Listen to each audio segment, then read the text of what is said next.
Fotoğrafı. Tamam. Tamam oldu o zaman. Tamam.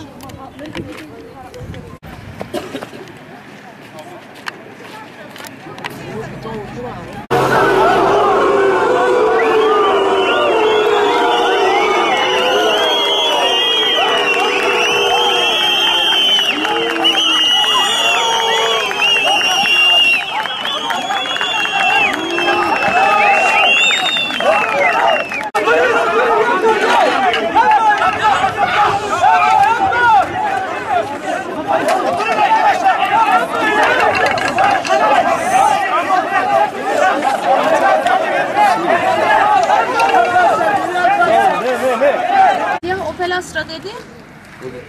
O mu vurdu asıl? O vurdu zaten, bu da ayrı. Kızı attı. İki tane araç vardı yani yan yana. Peki bu aracın sahibi nereye gitti? Kaçtı. Hangi araca bindi? Opel'e mi bindi, başkasına mı? Yok, Tamam. Tamam. Senin de gel bir şey yapalım. Adli hastaneye kadar gel de bir orada senin ifadeni ufak bir tutanağa geçeyim, sonra ayrıntılı emniyette alalım. Tamam mı?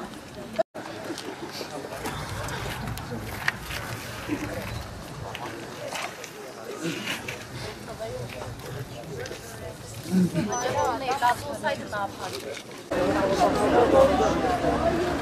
Yok.